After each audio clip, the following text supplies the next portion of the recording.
कभी कभी ऐसा होता है ना कि कुछ चीजें, कुछ विचार या कोई धुन हमें बस अपनी तरफ खींच लेती है, भले ही उनके पीछे कोई ठोस वजह ना हो। आज हम इसी गहरे रहस्य को समझने की कोशिश करेंगे, जिसे बिना रोशनी की चमक का सिद्धांत कहते हैं। जरा सोचिए, किसी विज्ञापन की एक जानी पहचानी धुन सुनते ही वो प्रोडक्ट अच्छा क्यों लगने लगता है, भले ही उसे कभी इस्तेमाल तक न किया हो। ये बस एक एहसास है ना? या फिर ये सोचिए, जब हम किसी प्लेन क्रैश जैसी दुर्लभ घटना की खबरें बार बार देखते हैं तो ऐसा क्यों लगने लगता है कि हवाई यात्रा बहुत ज्यादा खतरनाक है, जबकि आंकड़े कुछ और ही कहते हैं।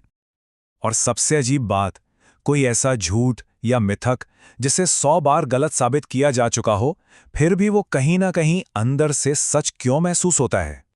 तो इन सभी पहेलियों का जवाब एक ही मनोवैज्ञानिक सिद्धांत में छिपा है, बिना रोशनी की चमक।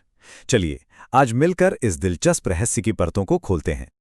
इस सिद्धांत का जो मूल आइडिया है वो है कथित महत्व। इसका सीधा सा मतलब यह है कि हमारे दिमाग के लिए किसी चीज की अहमियत इस बात पर तय नहीं होती कि वो असल में कितनी कीमती या सच्ची है, नहीं, बल्कि इस बात पर तय होती है कि वो हमें कितनी जरूरी महसूस होती है। इसको समझने के लिए इस रूपक को देखते हैं।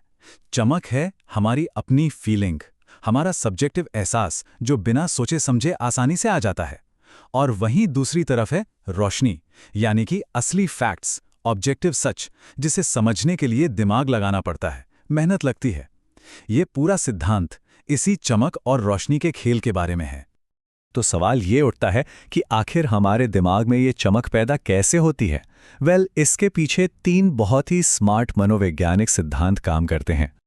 पहला सिद्धांत है परिचितता। बहुत सीधी सी बात है, जिस चीज को हम बार बार देखते हैं, सुनते हैं या जिसके संपर्क में आते हैं, वो हमें अच्छी लगने लगती है, बस यूं ही। जैसा कि महान मनोवैज्ञानिक रॉबर्ट ज़ायोंग ने कहा था, पसंद को अनुमान की जरूरत नहीं होती है। इसका मतलब है कि ये जो पसंद पैदा होती है ना, वो कोई लॉजिकल फैसला नहीं है, ये तो बस एक ऑटोमैटिक इमोशनल रिएक्शन है। हमारा दिमाग परिचित चीजों को सेफ और अच्छा मानकर उन्हें पसंद करने लगता है। और मजे की बात यह है कि इसका असर हर जगह है। कोका कोला के विज्ञापन वो हमें उसे पसंद करने पर मजबूर करते हैं। जो गाने हम पहले सुन चुके हैं, हम उन्हें ही बार बार सुनना चाहते हैं।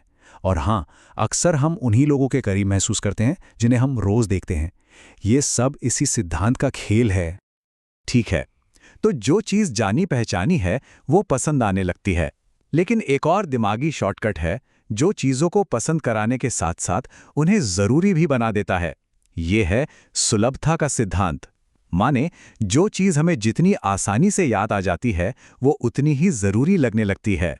इसे साइकोलॉजी में उपलब्धता अनुमान या द अवेलेबिलिटी ह्यूरिस्टिक कहते हैं। ये एक दिमागी शॉर्टकट है। अगर किसी चीज का उदाहरण हमारे दिमाग में तुरंत फटाक से आ जाता है तो हम मान लेते हैं कि वो चीज बहुत जरूरी या बहुत कॉमन है, भले ही असलियत कुछ और हो। और ये हमारी सोच पर कैसे असर डालता है? मीडिया में प्लेन क्रैश की डरावनी तस्वीरें देखकर हवाई यात्रा अचानक बहुत खतरनाक लगने लगती है। राजनीति में किसी 1-2 अपराध की कहानी को इतना दिखाया जाता है कि समाज में डर का माहौल बन जाता है। हमारा दिमाग आसानी से याद आने वाली जानकारी को ही ज्यादा भाव देता है। और अब आते हैं तीसरे और शायद सबसे ताकतवर सिद्धांत पर, दोहराओ।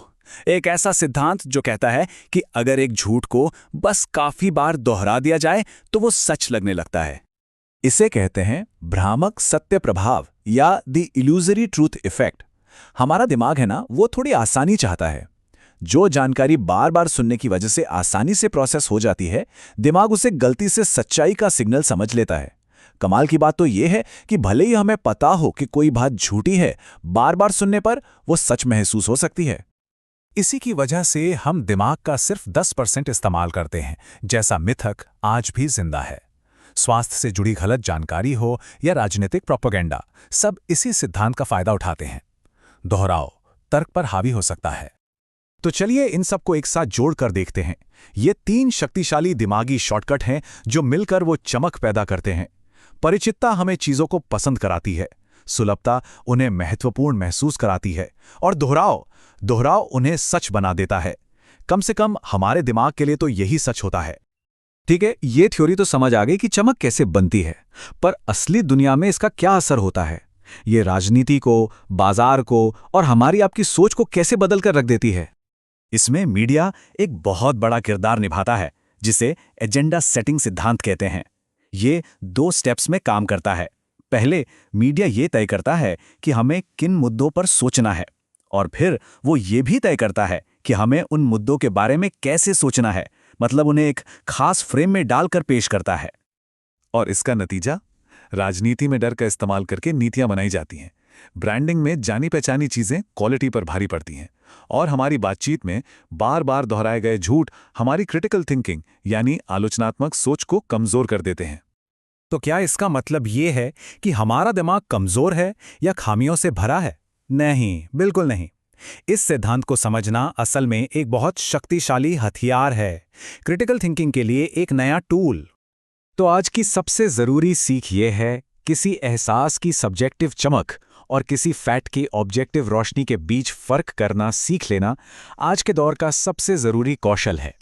ये समझना कि कोई चीज सिर्फ महत्वपूर्ण महसूस हो रही है या वो वाकई में महत्वपूर्ण है। तो अब जब इस चमक को पहचानना आ गया है, तो सवाल ये नहीं है कि ये दिखेगी या नहीं। सवाल ये है कि जब ये दिखेगी तो सबसे पहला सवाल किस विश्वास पर, किस पसंद पर या किस खबर पर उठाया जाएगा? सोचने के लिए पूरी दुनिया है।